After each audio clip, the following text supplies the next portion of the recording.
அன்புள்ளம் கொண்ட அனைவருக்கும் அன்பார்ந்த வணக்கம். நாம் இந்த நிகழ்ச்சியில் 2023ஆம் ஆண்டு முடிஞ்சு 2024 புத்தாண்டு பிறக்க போகுது. அதற்கான பலனை தான் நாம் இப்போ பார்க்க போகிறோம். பொதுவாகவே பார்த்திங்கன்னா மிகவும் சிறப்பாக இருக்குது இந்த புத்தாண்டு. எதுக்காகன்னு பார்த்திங்கன்னா பொருளாதார முன்னேற்றம் அதிகமாக இருக்குது. பொருளாதார முன்னேற்றம் அதிகமாக இருந்தால் எவரும் எப்படி சொல்லலாம், எல்லோரும் கஷ்டப்பட வேண்டியதில்லை. பணப்பெருக்கம் அதிகமாக இருக்கும். எல்லாத்துக்கிட்டேயும் காசு பணம் புழக்கங்கிறது அதிகமாக தான் இருக்கும். யாரும் கவலைப்பட வேண்டியதில்லை. காலசக்கரத்தில் லாபம் தர வீடான 11வது வீடு தனது சொந்த வீடான கும்பராசியில் ஆட்சி பெற்று அமரப்போகிறார். மறுபக்கம் பார்த்திங்கன்னா ஏப்ரல் மாதத்தில் தனஸ்தானத்தில் குரு பகவானும் வரப்போகிறார். இவங்க 2 பேரும் சேர்ந்தால் என்ன நடக்குன்னா, உங்களுக்கு அதாவது நாட்டில் உள்ள அனைவருக்குமே பொருளாதார நிலை சிறப்பாக இருக்கும். சரி, இது பொதுவாக இருக்குது. இந்த 2024 புத்தாண்டு எப்படி இருக்கும்னு பார்த்தீங்கன்னா, சோபகிருது வருடம் மார்கழி மாதம் 16ஆம் தேதி திங்கட்கிழமை இந்த புத்தாண்டு பிறக்க போகுது. இப்போ பார்த்தீங்கன்னா இந்த ஆண்டுக்கான கிரக நிலைகள் எங்கெங்கே யார் இருக்கா, இவங்களால் என்ன பலன் கிடைக்கும் இந்த 12 ராசிகளுக்கும் அப்படிங்கிறத நாம் இப்போ பார்க்கலாம். கிரக நிலைகள்னு பார்த்தீங்கன்னா 2ஆம் இடமான குடும்பஸ்தானத்தின் அதிபதியான சுக்கிரன் மற்றும் புதன் வக்கிர நிலையில் சஞ்சரிக்கின்றனர். 3ஆம் இடமான தைரியம் இளைய சகோதர ஸ்தானத்தில் சூரியனும் மற்றும் செவ்வாய் சஞ்சாரம் நடக்க உள்ளது. 6ஆம் இடமான சத்துருஸ்தானத்தில் ராகுவும் சஞ்சாரம் நடக்கிறது. 7ஆம் இடத்துல கலத்திரஸ்தானத்தில் குரு சஞ்சாரம் பண்ணுறாரு. சந்திரன் லாபஸ்தானத்தில் சஞ்சரிக்கின்றார். 12ஆம் இடமான விரயஸ்தானத்தில் கேது இருக்கார். ஆண்டின் தொடக்கத்தில் குரு பகவான் மேசராசியில் அமர்ந்து 5ஆம் பார்வையாக லாபஸ்தானத்தையும் 7ஆம் பார்வையாகவும் பார்க்கிறார். 9ஆம் பார்வையாக தைரியஸ்தானத்தில் இருக்கார். அதே போல் சனி பகவானும் 3ஆம் பார்வையாக கலஸ்திரஸ்தானத்தில் இருக்கார். 7ஆம் பார்வையாக சிம்மராசியிலும் 10ஆம் பார்வையாக குடும்பஸ்தானத்தின் மீதும் விழுகின்றார். மே 1ஆம் தேதிக்கு பேர் குரு பகவான் மேஷராசியிலிருந்து ரிஷபராசிக்கு பயிற்சியாக இருக்கார். முக்கிய கிரகங்களின் அடிப்படையில் 12 ராசிகளுக்கும் எப்படிப்பட்ட பலன் வழங்கும் என்று பார்க்கலாம். கடகராசி என்பவர்களுக்கான இந்த 2024 புத்தாண்டு எப்படிப்பட்ட பலன் வழங்கும், யாராருக்கு எப்படி இருப்பீங்க அப்படிங்கிறது தான் இந்த வீடியோவில் நாம் பார்க்க போகிறோம். உங்களுக்கு இந்த 2024 பிறக்கும் போதே அஷ்டம சனி உங்கள் ராசிக்கு வந்திருக்கு.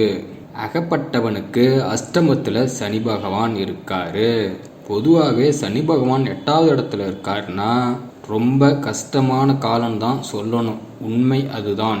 உங்களோட ராசிக்கு 7வது வீட்டுக்கும் அவர் தான் அதிபதி, 8வது வீட்டுக்கும் அதிபதி.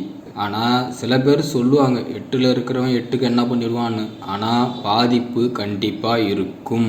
பகவான் நீதிகாரகன். அவர் எந்த இடத்துல இருந்தாலும் எந்த வீட்டில் இருந்தாலும் அவர் அதற்கான பலனை கண்டிப்பாக கொடுப்பாரு. நல்லதாக இருந்தாலும் கெட்டதாக இருந்தாலும்.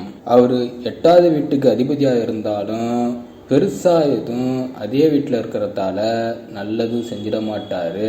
அஷ்டம சனிங்கிறது ஒருத்தருக்கு மேடும் பள்ளம், நல்லது கெட்டது இது 2யுமே காட்டுவார்.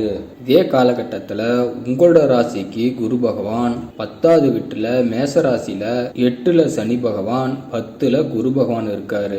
இது 2மே பார்த்தீங்கன்னா உங்களுக்கு சுமாரான அமைப்பாக தான் இருக்குது. 10ல் குரு இருந்தால் பதவியில் மாற்றம் இருக்கும். ஆபீஸ் மாற்றம், வீடு மாற்றம், தொழில் மாற்றம், இது போன்ற விஷயங்கள் நடக்கலாம். இப்படி மாற்றங்கள் ஏற்பட வேண்டிய இடத்துல தான் குரு பகவான் 10வது இடத்துல இருக்காரு. தொழில் ஸ்தானங்கிறது தான் 10வது இடம். அங்கே குரு பகவான் வந்தால் அங்கே கண்டிப்பாக மாற்றம் நடந்தே தீரும். சில பேருக்கு நல்லதாக இருக்கலாம், சில பேருக்கு கொஞ்சம் தீமைகளாக இருக்கும். அது ஆரம்பத்திலே சொல்லியாச்சு, மேடு பள்ளம் கலந்துதான் இருக்கும். அதே நேரத்தில் சுயஜாதகத்தின் அடிப்படையில் தசாபுத்திக்கு ஏற்றப்பாறு நீங்கள் முடிவுகள் எடுக்க வேண்டும்.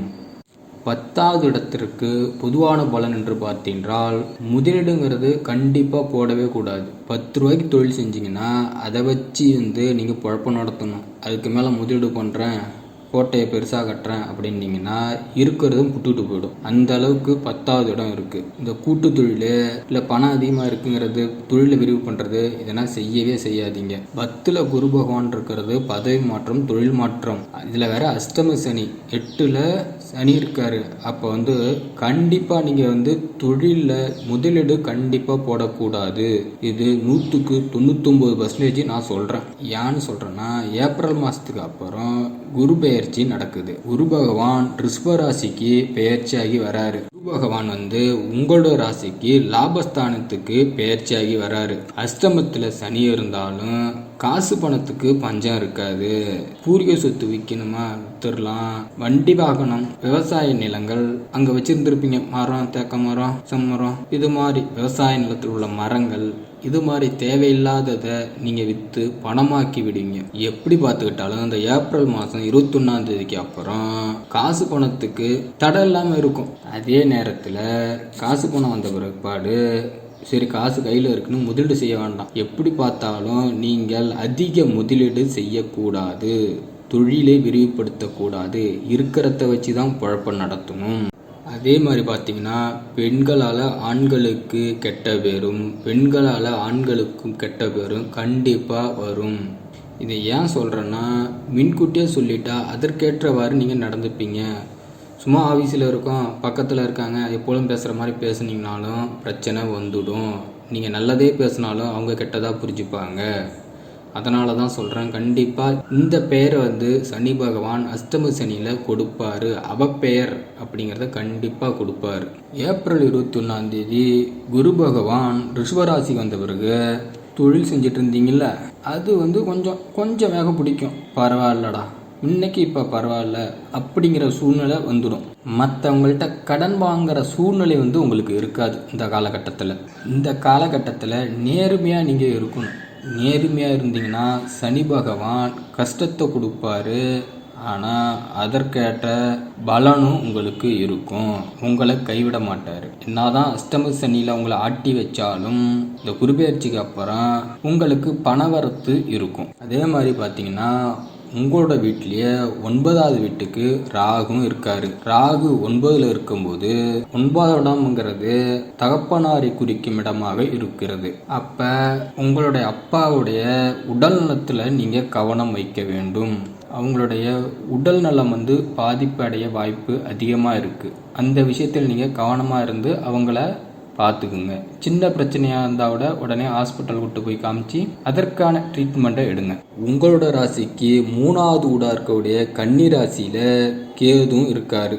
அப்போ 3ல் கேது இருக்கும்போது அப்போ என்ன இருக்குன்னு பார்த்தீங்கன்னா, ஆன்மீகம் நாட்டம், அதாவது சாமி கும்புறத்தில் அதிக ஆர்வமாக நீங்கள் காட்டுவீங்க. தகப்பனார் வழியில் அத்தை, சித்தப்பா, பெரியப்பா இவங்க வழியில் உங்களுக்கு சுப நிகழ்ச்சிகள் அதிகமாக நடக்கும். அதனால் உங்களுக்கு செலவுகளும் அதிகரிக்கும். தாய் மாமா வழியில் இருந்த பகைகள், இது மாதிரினா பொண்ணு கொடுத்த இடம், கல்யாணம் பண்ண இடம், இந்த இடத்துல இந்த பகைகள்னா அகன்று விடும். எவ்வளோதான் கஷ்டப்பட்டாலும் துயரங்கள் இருந்தாலும் இது எல்லாத்தையும் தாங்கி கொள்கிற அளவுக்கு சுற்று வட்டாரத்தில் நல்ல சொந்த பந்தங்கள், நட்பு வட்டாரம், நண்பர்கள், மாமா, அக்கா, சித்தப்பா இவங்கன்னா உங்களுக்கு உறுதுணையாக இருக்கிற அளவுக்கு கேது பகவான் கொடுப்பாரு.